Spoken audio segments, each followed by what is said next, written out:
ये एक हकीकी वाक़ये की तस्वीर है, इसलिए हर इंसान लाज़मी पढ़े।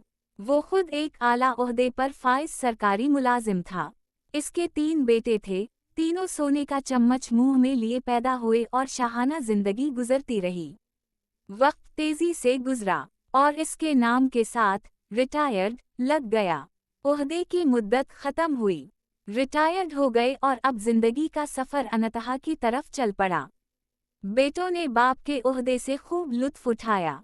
कहते थे हमें क्या फिक्र है, हमारा बाप 22 ग्रेड का अफसर है, हमारे काम खुद बखुद बनेंगे। और बनते भी रहे। एक टेलीफोन कॉल पर सब कुछ कदमों में हाजिर हो जाता था। फिर वो दिन आ गया जब बेटे ये भूल गए कि ये वही बाप है जिसके नाम वाव ओहदे की वजह से लोग हमें सर सर कहते थे। बाप किसी बीमारी की वजह से चलने फिरने और बोलने से माजूर हो गया। बेटे कहने लगे अब तो बाप की कमजोरी देखी नहीं जाती।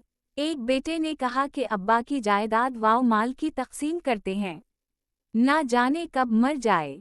अब तो शर्म आती है बताते हुए कि लोग क्या कहेंगे। जब दोस्त आते हैं तो सामने ये बूढ़ा पड़ा होता है, चलो एक नौकर मुस्तकिल उनके साथ रहने के लिए रख लेते हैं जो उनका ख्याल रखे।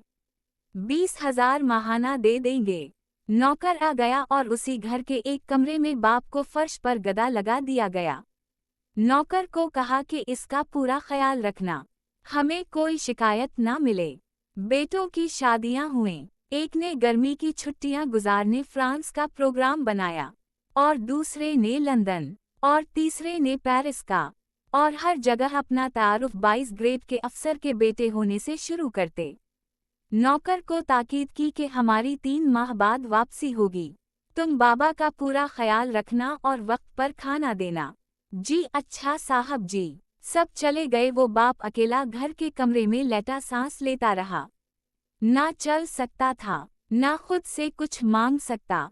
नौकर घर को ताला लगाकर बाजार से ब्रेड लेने गया तो इसका एक्सीडेंट हो गया। लोगों ने उसे हॉस्पिटल पहुंचाया और वो कौमे से होश में ना आ सका। बेटों ने नौकर को सिर्फ बाप के कमरे की चाबी देकर बाकी सारे घर को ताला लगाकर चाबियां साथ ले गए थे। मुलाजिम इस कमरे को ताला लगाकर चाबी साथ लेकर गया था कि अभी वापस आ जाऊंगा। अब बूढ़ा रिटायर्ड सरकारी अफसर कमरे में लॉक हो चुका था और वो चल फिर नहीं सकता था, किसी को आवाज नहीं दे सकता था। लिहाजा 3 माह बाद जब बेटे वापस आए और ताला तोड़कर कमरा खोला गया तो लाश की हालत वो हो चुकी थी जो तस्वीर में दिखाई